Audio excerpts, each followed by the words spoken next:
வெள்ளிக்கிழமை ஆசிரியர் தலையங்கம் அடுத்து.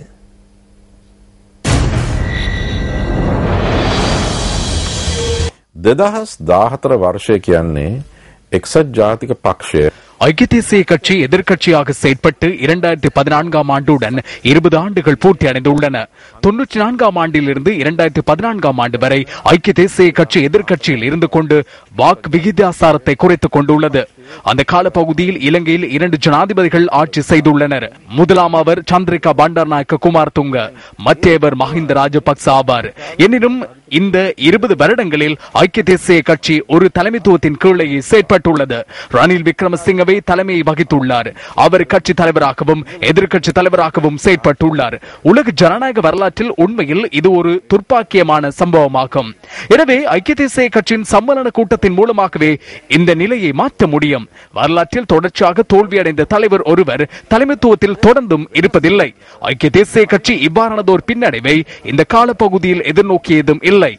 ஆகவே சம்மேளன கூட்டத்தில் கட்சியின் ஆதரவாளர்கள் தீர்மானிக்க வேண்டிய சில விடயங்கள் உள்ளன. தமது கட்சியின் புராதன வரலாறு மற்றும் அனுபவங்களை கருத்தில் கொண்டு கட்சி சீர்குலைத்து வரும் தலைமைத்துவத்தை மாற்றி கட்சியை முன்னோக்கி கொண்டு செல்லக்கூடிய தலைமைத்துவத்தை உருவாக்குவது தொடர்பில் கலந்து ஆலோசித்து சிறந்த தீர்மானத்தை எடுப்பார்களா இல்லையா என்பதனை பொறுத்திருந்து பார்க்க வேண்டும். மாற்றமடைகின்ற தலைமைத்துவம் தொடர்பில் கதைப்பதற்கும் குறிப்பிட்ட நபர் தலைமைத்துவ சபைக்கு வர வேண்டும் அல்லது வரக்கூடாது என்ற வெட்டி பேச்சுக்களினால் ஐக்கிய தேசிய கட்சிக்கு எந்தவித பலனும் கிடைக்கப் போவதில்லை. පවතින නායකත්වය පවතින තාක්කල් தற்போதைய கட்சியின் தலைமைத்துவத்தால் ஒருபோதும் கட்சியை கட்டி எழுப்ப முடியாது. இந்த தலைமைத்துவம் நீடிக்குமாயின் கட்சியின் எதிர்காலம் பாதிக்கப்படும். அந்த விடயம் உணரப்படவில்லை.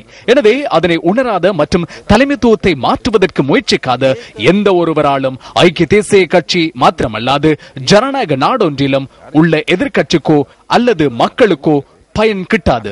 ரணில் விக்ரமசிங்க மாத்திரமே அங்கு அமர்ந்திருக்கிறார். பிரத்யேக செயலாளரை போன்று கரு ஜெயசூரிய வலது பக்கத்திலோ இடது பக்கத்திலோ எனக்கு ஞாபகத்தில் இல்லை அங்கு அமர்ந்திருக்கிறார்.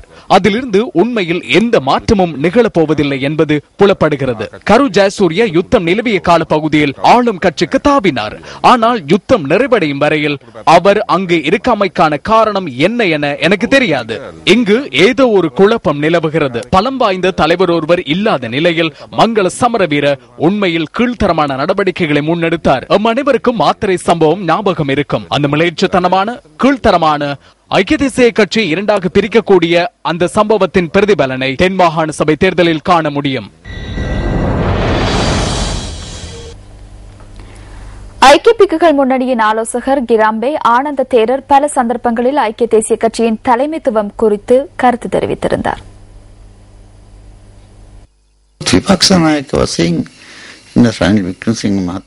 எதிர்க்கட்சி தலைவரான ரணில் விக்ரமசிங்க சிறுபிள்ளைத்தனமான கருத்துக்களை தெரிவிக்கின்றார். எதிர்க்கட்சி தலைவர் என்ற நபர் இதற்கு மேல் சிந்தித்து நாட்டின் பொறுப்பான ஒருவர் என்ற ரீதியில் கருத்துக்களை வெளியிட வேண்டும். தற்போதைய தலைவரது நடவடிக்கைகள் காரணமாக ஐக்கிய தேசிய கட்சி அசௌகரியங்களை எதிர்நோக்க வேண்டிய நிலைமைக்கு தள்ளப்பட்டுள்ளது.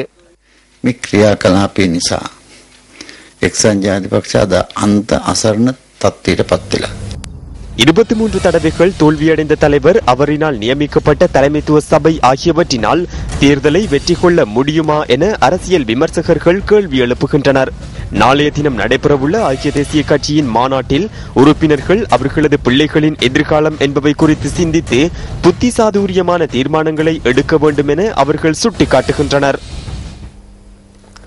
ஐக்கிய தேசிய கட்சி மக்களை விட்டு விலகியுள்ளமையே கட்சி தோல்வியடைவதற்கான காரணம் என அமைச்சர் மைத்திரிபால சிறிசேன பாராளுமன்றத்தில் இன்று தெரிவித்தார். ජනතාවගේ දේශපාලන නාඩි හඳුනා නොගත්ත අද පවතින එක්සත් ජාතික පක්ෂයේ மக்களோடு ஒன்றிணைந்து காணப்படாமையும் மக்களின் கேள்விகளை புரிந்து கொள்ளாமை காரணமாக மக்களின் அரசியல் விருப்பினை அறிந்து கொள்ளாத எதிர்க்கட்சி தலைவர் மற்றும் அவரது நடவடிக்கைகள் இன்று மக்களிடமிருந்து விலகி இருக்கின்றது. ஆகையால் விமர்சனங்கள் எவ்வாறு காணப்பட்டாலும் கேள்விகளை அறிந்து கொள்வதும் அதற்கான பதில்களை வழங்கும் போதும் ஐக்கிய தேசிய கட்சியின் உள்ளிருக்கும் பிரச்சனைகளுக்கு பதில் காணப்படாதது போலவே நாட்டின் பிரச்சனைகளுக்கும் ஐக்கிய தேசிய கட்சியினூடாக பதில்கள் கிடையாது. රටේ ප්‍රශ්න වලටත් එක්සත් ජාතික පක්ෂයට විසඳුම් නැහැ. பாராளுமன்ற உறுப்பினர் மங்கள சமரவீர கடந்த சில தினங்களுக்கு முன்னர் தெரிவித்த கருத்து தொடர்பில் ஜாதிக ஹெல உரிமைய கட்சியின் தலைவர் ஓமல் பே சோபித தேரர் இன்று ஊடகங்களுக்கு கருத்து தெரிவித்தார். இந்த மீயுயர் பீடத்தில் போதைப்பொருள் வர்த்தகர்களும் இருக்கின்றார்கள் என பாராளுமன்றத்தில் அண்மையில் மதிப்பிற்குரிய மங்கள சமரவீர தெரிவித்துள்ளார். அதனால் மீயுயர் பீடமான பாராளுமன்றத்தின் கௌரவத்தை பாதுகாப்பதற்காக பாராளுமன்றத்தில் உள்ள போதைப்பொருள் பிரதிநிதிகளின் பெயர்களை பாராளுமன்றத்திற்குள் அறிவிக்குமாறு சபாநாயகர் கூற வேண்டும். இரண்டாவது விடயம் என்னவென்றால், ஒவ்வொரு உறுப்பினரும் தமது குற்றமற்ற நிலையை பாராளுமன்றத்தில் நிரூபிக்க வேண்டும். அதனால் மங்கள சமரவீர யார் போதைப்பொருள் விநியோகத்தர்கள் என்பதனை தெளிவுபடுத்த வேண்டும். மங்கள சமரவீர இந்த தகவல்களை வழங்கவில்லை என்றால் போலீசார் அவரை உடனடியாக கைது செய்து அவரிடம் விசாரணைகளை நடத்த வேண்டும். அனைத்து பிரதிநிதிகளுக்கும் இது அவகௌரவமாக உள்ளது. இதேவேளை இந்த விடயம் குறித்து நாரகன்பேட்டை பகுதியில் இன்று நடைபெற்ற நிகழ்வொன்றில் கலந்து கொண்ட அமைச்சர் ஜான்ஸ்டன் பெர்னாண்டோ கருத்து தெரிவித்தார். பிரதமர் அவ்வாறான நபர் இல்லை என மங்கள சமரவீர தெரிவித்தார். அவர் வேறு விளையாட்டுகளில் ஈடுபடுகின்றார். அவரது விளையாட்டை அரசாங்கம் செவிமெடுத்துள்ளதாக அவர் எண்ணுகின்றார். அவர் கூறுகின்றதை அரசாங்கம் கேட்கும் என அவர் எண்ணுகின்றார்.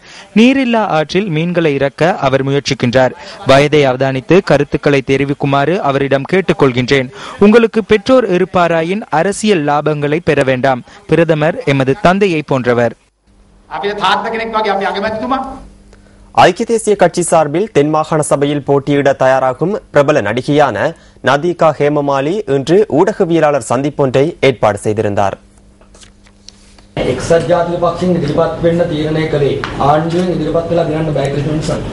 එහෙම දෙයක් නෙමෙයි. මොකද මට පොඩි කාලේ ඉඳන් මගේ පෞල් පසුබිම තිබුණ එක්සත් ජාතික පක්ෂයත් එක්ක நடிகர்கள் மற்றும் நடிகைகள் தேர்தலில் போட்டியிட்டு விருப்பு வாக்குகளை பெற்று வெற்றியீட்டிய பின்னர் அரசாங்கத்துடன் இணைந்து கொள்வதாக கதையொன்று பாராளுமன்றத்தில் உள்ளது. நீங்கள் அந்த பட்டியலில் உள்ளதாக மக்கள் குற்றம் சாட்டுகின்றனர். அந்த குற்றச்சாட்டை என்னால் ஏற்றுக்கொள்ள முடியாது. இந்த துறைக்கு நான் தற்போதே பிரவேசித்துள்ளேன். ஏதேனும் ஒரு விடயத்தை நான் செய்வேன் என்றால் அதற்கான கொள்கையை நான் கொண்டுள்ளேன். ஐக்கிய தேசிய கட்சியுடன் இணைவதும் இந்த அரசியல் வாழ்க்கைக்கு நுழைவதும் நன்கு சிந்தித்தெடுத்த ஒரு தீர்மானமாகும்.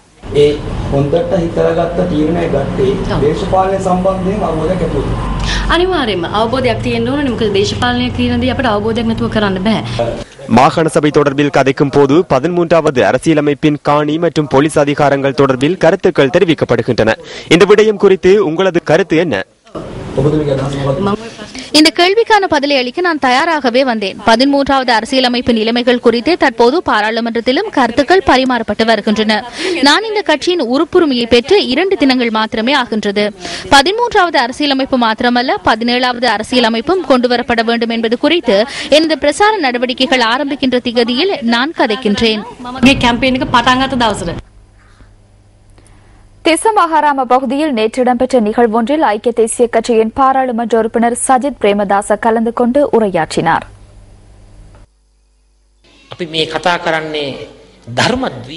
நாங்கள் தர்ம தீபம் தொடர்பில் கதைப்பதா அல்லது ஹெரோயின் தொடர்பில் கதைப்பதா என்ற பிரச்சனை பாரிய பிரச்சனையாக உள்ளது. கப்பம் பெறுதல், பெண்களுக்கு எதிரான துஷ்பிரயோகம், கசினோ கலாச்சாரம், கசினோ வலயம் நிர்மாணிக்கப்படுகின்றமை, இரவு நேர கார் பந்தயத்தை நடத்துவதற்காக இராணுவத்தினரை கொண்டு மணல் மூடைகளை ஒழுங்குபடுத்துதல் ஆகியன இன்று நாட்டில் இடம்பெற்று வருகின்றன. விகாரிகளை நிர்மாணித்தல், விகாரிகளை உருவாக்குதல், விகாரிகளை பாதுகாத்தல் என்பன தற்போது இடம்பெறுவதில்லை. திசமகாராம அம்முனுதகன ரஜமகா விகாரைக்கு கட்டட நிர்மாணத்திற்கான பொருட்களை பகிர்ந்தளிக்கும் நிகழ்வொன்று பாராளுமன்ற உறுப்பினர் சஜித் பிரேமதாச தலைமையில் நேற்று நடைபெற்றது. இன்றைய தினம் வெளியான கல்வி பொதுத்தராதர உயர்தர பரீட்சையின் பெறுபவர்களுக்கு அமைய யாழ் இந்து கல்லூரி மாணவன் ராஜசேகரன் யதுஷான் கணித பிரிவில் மாவட்ட மட்டத்தில் 1ஆம் இடத்தையும் அகில இலங்கை ரீதியில் 3ஆம் இடத்தையும் பெற்றுக் கொண்டுள்ளார். இதுகுறித்து தான் மகிழ்ச்சி அடைவதாக அவர் எமக்கு தெரிவித்தார்.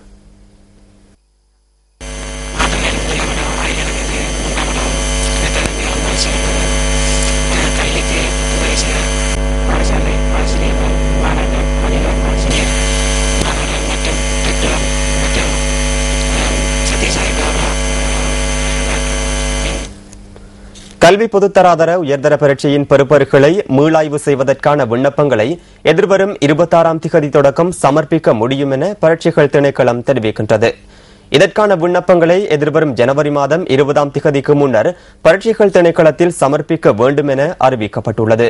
2012ஆம் ஆண்டுக்கான கல்வி பொதுத்தராதர உயர்தர பரீட்சை பெறுபவர்கள் இணையதளத்தில் வெளியாகியுள்ளன. www.doenets.lk எனும் இணையதளத்தினுள் பிரவேசித்து பரீட்சை பெறுபவர்களை அறிந்து கொள்ள முடியும் என பரீட்சைகள் ஆணையாளர் நாயகம் WMNJ புஷ்பகுமார தெரிவிக்கின்றார்.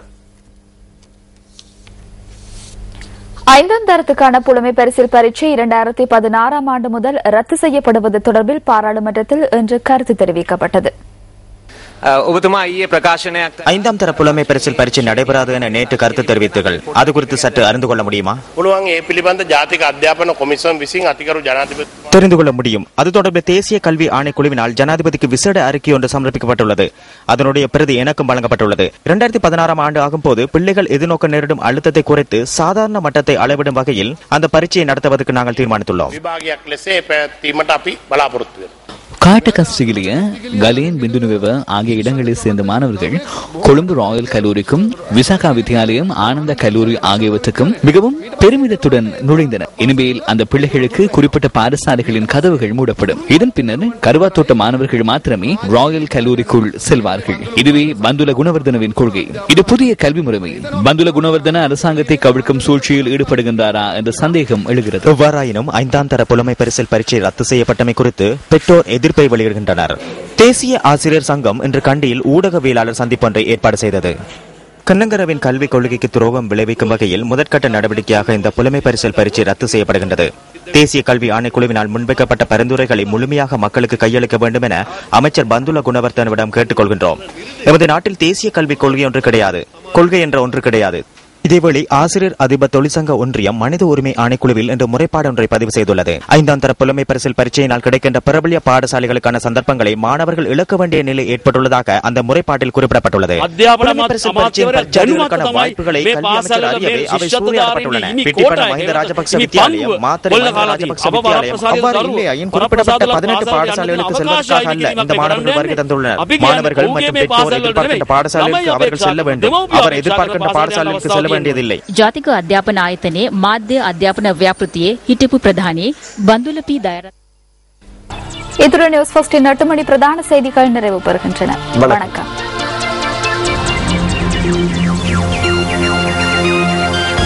Hotline 0114-896-896 www.newsfirst.lk. Feedback at newsfirst.lk.